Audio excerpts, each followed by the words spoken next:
خیر وہ درخت پہ سے نیچے اترتی ہے، تیزی سے نیچے آتی ہے، دیکھتی ہے تو وہاں ایک ہرن آ رہا ہوتا ہے۔ کہتی ہے ہرن بھائی کچھ کرو، میرے اس بچے کا کسی طرح حل نکالو۔ ہرن کہتا ہے بی بی بات یہ ہے، میں پریشان تو بڑا ہوں لیکن میں تو درخت پہ چڑھ ہی نہیں سکتا، میں کیسے اس کو ڈالی کو ہٹاؤں۔ اتنے کے اندر جناب ایک زرافہ آ رہا ہوتا ہے جس کی گردن کافی لمبی ہوتی ہے۔ گلہری پریشانی میں اس کے پاس بھاگتی، کہتی زرافے بھائی میری مدد کرو، یہ ڈالی نکالو تاکہ میرے بچے بچ جائیں۔ وہ کہتا ہے گلہری بہن میری گردن ضرور لمبی ہے لیکن یہ تو درخت بہت اونچا ہے، اس پہ میں کیسے چڑھ سکتا ہوں۔ ابھی اسی سوچ میں ہوتے ہیں کہ اچانک جناب وہاں پہ ایک بہت بڑا بھالو وہ چلا آ رہا ہوتا ہے، کالے رنگ کا بھالو ہوتا ہے، وہ چلا آ رہا ہوتا ہے جسے ہم ریچھ بھی کہتے ہیں۔ جب وہ درخت کے پاس پہنچتا ہے تو کیونکہ سب کو پتہ ہے ریچھ جو ہے وہ درخت پہ بھی چڑھ جاتا ہے، تو گلہری اس کی منت کرتی، کہتی ہے بھالو بھائی میرے بچے مر جائیں گے، وہ ڈال پھنس گئی ہے، آپ اسے نکال دیں۔ تو ریچھ جو ہوتا ہے بڑا گھمنڈی ہوتا ہے، بہت طاقتور بھی ہوتا ہے۔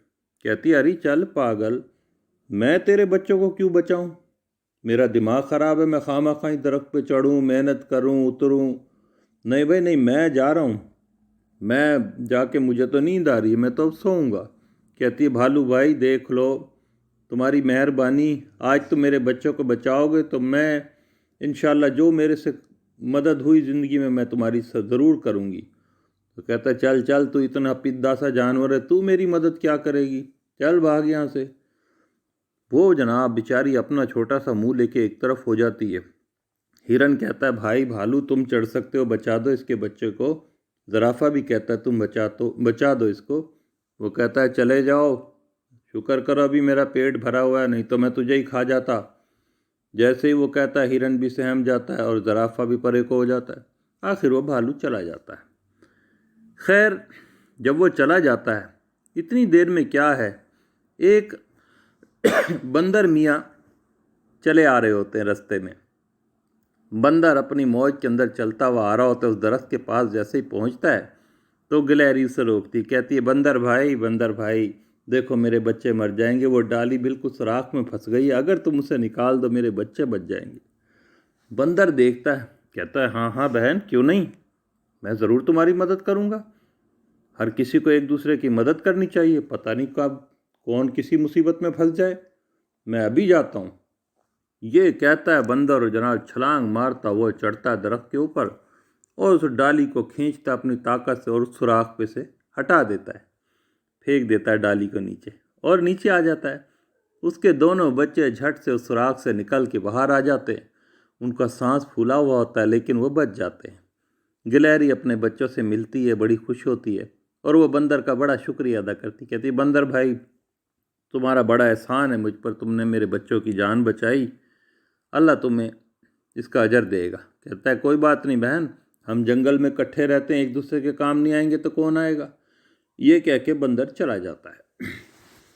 کچھ ہی دن گزرتے ہیں تو کیا ہوا، اسی جنگل کے اندر ایک درخت کے تنے کے نیچے ایک بہت بڑا اژدہا رہتا تھا۔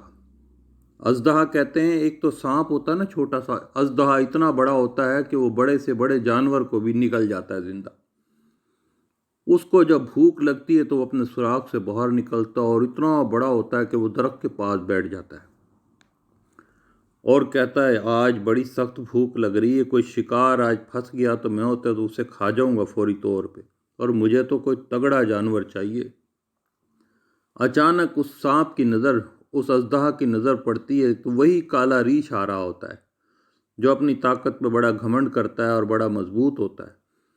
خیر وہ اژدہا جو ہوتا ہے وہ چپ کر کے بیٹھا رہتا ہے، جیسے ہی ریچھ اس کے پاس آتا ہے ویسے ہی وہ ایک دم سے لمبا ہو کے اور اس کے پیٹ میں اپنا بل دے دیتا ہے اور اس ریچھ کو لپیٹتا ہی جاتا ہے۔ ریچھ جناب بالکل بے بس ہو جاتا ہے۔ وہ اژدہا بڑا خوش ہوتا ہے، کہتا ہے آج پیٹ بھر کے کھانا ملے گا، بڑا مزہ آئے گا آج تو اسے کھانے کا۔ یہ کہہ کے وہ ابھی اسے کھانے کی تیاری میں ہوتا ہے ریچھ کا سانس بند ہو رہا ہوتا ہے کیونکہ اژدہا کی گرفت بڑی ظالم ہوتی ہے، وہ لپیٹ کے پہلے توڑ دیتا ہے اس کا دم نکل جاتا ہے، پھر نکلتا ہے، اس کی جان جا رہی ہوتی ہے تو وہ زور زور سے چلاتا ہے، ارے بھائی کوئی میری مدد کرو، ارے بھائی کوئی میری مدد کرو۔ اتنے میں کیا دیکھتے ہیں کہ وہی گلہری جس کے بچوں کو ریچھ نے بچایا نہیں ہوتا، بھالو نے، وہ چلی آ رہی ہوتی ہے، وہ کوئی اپنے بچوں کے لیے کھانا ڈھونڈ رہی ہے اور اس کا دوست طوطا ساتھ ساتھ اڑ رہا ہوتا ہے اس کے ساتھ ساتھ۔ ایک دم سے وہ دور سے دیکھتے ہیں ریچھ کے چلانے کی آوازیں، تو گلہری کہتی ہے طوطے بھائی یہ تو اس کالو بھالو کی آواز لگ رہی ہے، لگتا ہے بہت سخت مصیبت میں ہے۔ طوطا کہتا ہے ہاں وہ سخت مصیبت میں ہے، اسے وہ اژدہا جو ہے بس تھوڑی دیر میں کھانے والا ہے، وہ اس کو لپیٹ چکا ہوا ہے۔ تو گلہری کہتی ہے ہمیں اس کی جان بچانی چاہیے۔ طوطا کہتا ہے نہیں، اس نے تیرے بچوں کی جان نہیں بچائی تھی، بھول گئی، اسے اپنے پر بڑا گھمنڈ تھا۔ کہتی ہے اسے گھمنڈ تھا نا اپنے اوپر، ہمیں تو گھمنڈ نہیں ہے نا، اور اس نے ہمارے ساتھ برا کیا لیکن ہم تو اس کے ساتھ برا نہیں کریں گے، اگر ہم بھی اس جیسے بن گئے تو ہم میں اور اس میں کیا فرق رہ گیا، ہمارا فرض بنتا ہے ہم اپنے گلے شکوے چھوڑ کے اس وقت اس کی جان بچائیں۔ طوطا کہتا ہے اچھا بہن جیسے تو کہتی اب ہم کیا کریں، کیونکہ گلہری کے دانت بہت تیز ہوتے ہیں اور طوطے کی چونچ بہت تیز ہوتی ہے۔ گلہری کہتی ہے میں جاتی ہوں اس کی دم کے اوپر، میں اپنے تیز دانتوں سے کاٹنا شروع کرتی ہوں اژدہا کے، یہ تڑپے گا اور بے چین ہوگا، اور تو جا اس کے سر پہ بیٹھ جا اور وہاں اپنی چونچ گاڑے چلا جا، کیونکہ سانپ کا اور اژدہا کا جسم ہوتا بڑا نازک ہے، تو اس کو جب تکلیف پہنچے گی یہ گرفت چھوڑے گا، اپنی ڈھیلا پڑے گا، جب ڈھیلا چھوڑے گا تو ریچھ نکل جائے گا اس میں سے، بھالو۔ تو کہتا ہے بالکل ٹھیک ہے، یوں جناب وہ آنن فانن جاتی ہے گلہری اور جا کے اس کی دم میں اپنے دانت گاڑ دیتی ہے۔ جیسے ہی دانت گاڑتی ہے تو ایک دم اژدہا کو تکلیف ہوتی ہے، ادھر سے جو طوطا ہوتا ہے، بڑا سارا طوطا ہوتا ہے، وہ جو چونچ مارتا ہے اس میں، تو مار مار کے اس میں زخمی کر دیتا ہے اس کے سر کے اوپر، بڑا وہ ادھر ادھر سر مارتا، تو جیسے ہی سر بھی زخمی ہوتا ہے اور دم بھی زخمی ہوتی ہے، اس کا تو اپنی جان کی پڑ جاتی ہے، اس نے ایک دم جسم ڈھیلا چھوڑ دیتا ہے وہ اژدہا، کہتا ہے چھوڑ دو، بچاؤ مجھے تو یہ مار دیں گے، چھوڑ دو مجھے۔ وہ ایسے کرتا جناب ایک دم اس کا جسم جب ڈھیلا، پوری گرفت کھل جاتی ہے اس کی، تو ریچھ جناب اس کے اندر سے ایک دم سے طاقت سے نکلتا ہے اور وہ بھاگتا ہے اور دور کھڑا ہو جاتا ہے۔ اب جب سانپ جو زخمی ہوتا ہے اژدہا، وہ زخمی ہو کر واپس سے ڈر کے مارے بھاگ کے اپنے بل میں درخت کی جڑوں میں گھس جاتا ہے، وہ گھس جاتا ہے اور ریچھ جو ہوتا ہے وہ بچ جاتا ہے۔ وہ جب دیکھتا ہے کہ میری جان تو انہوں نے بچائی ہے، تو وہ کہتا ہے طوطے بھائی اور گلہری بہن تم نے مجھ پہ بہت احسان کیا، میری جان بچائی تم نے، ورنہ آج تو میں مر گیا تھا، آج تو مجھے کھا گیا تھا۔ تو گلہری کہتی ہے بھائی کبھی بھی اپنی طاقت پہ گھمنڈ نہیں کرو، پتہ نہیں اللہ تعالیٰ کس کے ذریعے تمہیں مدد پہنچا دے، کوئی کمزور سے کمزور بھی تمہاری مدد کر سکتا ہے۔ تو بھالو کہتا ہے ہاں بہن مجھ سے بہت غلطی ہو گئی، میں آج احساس ہے مجھے اپنی غلطی کا، اور زندگی میں آئندہ میں کبھی ایسی غلطی نہیں کروں گا اور میں سب کے کام آیا کروں گا۔ بے شک اچھے دوست جو ہوتے ہیں وہ ایک دوسرے کے ساتھی ہوتے ہیں، تم نے میری جان بچائی، میں تم لوگوں کا شکر گزار ہوں، اور آئندہ کبھی بھی میں زندگی میں اپنی طاقت پہ بھی گھمنڈ نہیں کروں گا اور میں دوسروں کے کام بھی آؤں گا۔ تو بچوں کیسی لگی آپ کو یہ کہانی؟ مجھے امید ہے آپ کو یہ کہانی پسند آئی ہوگی۔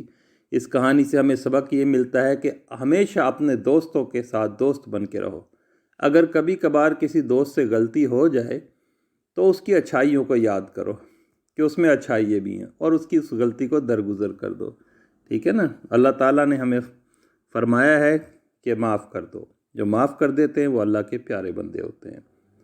تو بہت شکریہ بچوں، انشاءاللہ اگلی کہانی میں آپ سے پھر ملیں گے۔ انجم عطا کو اجازت دیں، السلام علیکم۔